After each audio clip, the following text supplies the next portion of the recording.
at all. Utah coming in on the road. The whole thing with Cam Rising is so interesting. I keep hearing all these rumors. There's things about like he was never really going to play the whole season, or it was a long shot, and Mhm. they were kind of covering up how bad the injury actually was, which kind of unfortunate if that was the case. I mean, I get it from like a strategy perspective on trying to deceive the opponent, but like it sucks if like Cam Rising has to like act as a guy who could be playing and he the whole time wasn't going to be playing. But anyways, that's kind of irrelevant to this game.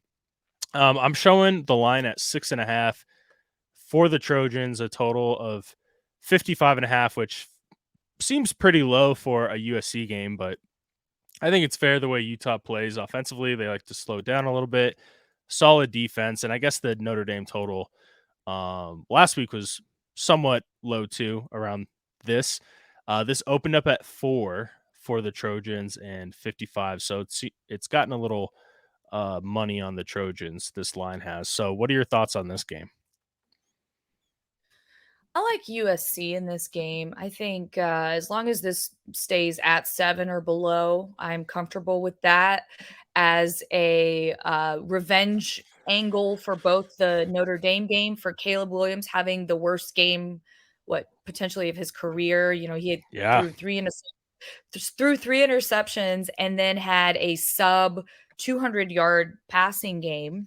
And then the Pac-12 uh title game revenge angle, as well. So USC at home, obviously their defense is Swiss cheese. So I think Utah will be able to slow them down, but I mean, I think they're going to be playing with a chip on their shoulder. I think as long as this line stays below 7, I'm comfortable with that.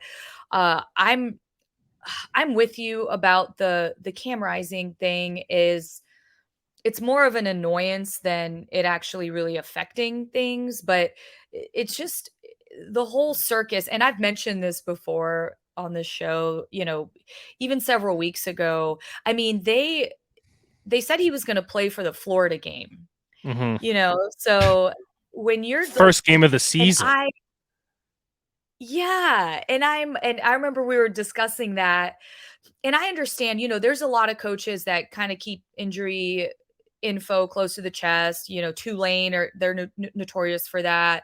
Um, even Florida State, sometimes we're not as forthright with the injuries, not quite to that level, but I mean, Coach Witt is just I mean, it's just on another level. And I watched the press conferences, hmm like his last 3 pressers, and it's just got to get annoying for the media, just like the way he answers questions and just deflects. And it's I don't know. Like you said, I get it. I get it to an extent, but when it gets to this, to where he's out for the season, and you've been dragging this out game by game, week by week, at that point it just makes me want to, just jump on the fade Utah train, for the rest of the season, because to me that's going to start affecting the morale of,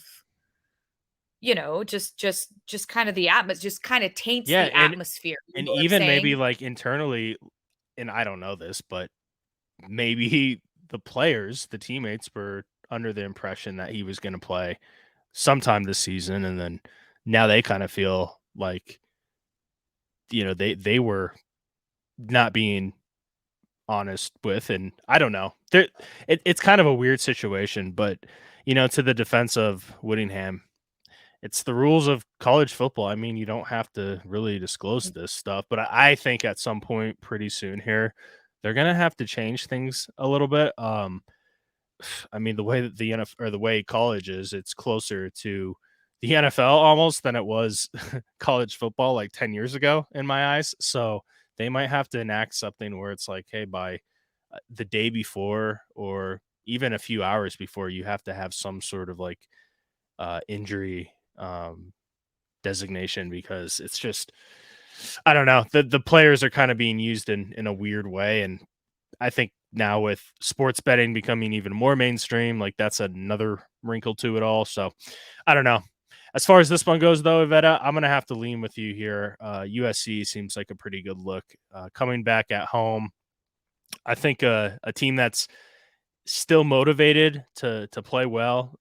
If they were on the road in this spot, and or even what I mean is if they're coming off of a loss like this and then they're on the road, I wouldn't want to back USC, but I feel okay.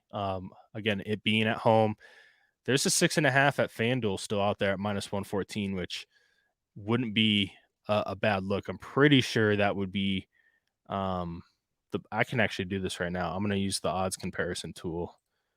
This is always fun. Let's see here. So we'll click.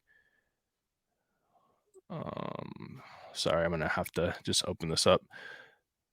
6.5 -114 versus -7 110. We'll see what it says the best line is. I think they're equal. Okay, so either way, you could go with either one of those. Um, Wait, is that right? Let me try this again. -7 equals -6.5 1. I actually think I don't know why they're both lit up, but I think the 6.5 is the best line because you would play that up to -123. So if you can get a Mhm. 6.5 on FanDuel, and have access to that, that would probably be a pretty good bet there. So I might have to do that. I think that's going to be my play here. Yeah, I took it at I didn't catch the 6.5 before it moved on the offshores, Hmm. but I did take it at 7, and Utah struggles on the road. You can also play, do a first half play. I know some people are skeptical. They think that Utah might, it might be like a 3 or 4 point game, something like that, but I just for me, there's just not enough evidence that Utah's gonna be able to squeak one out. I mean, on the road like this, it's especially with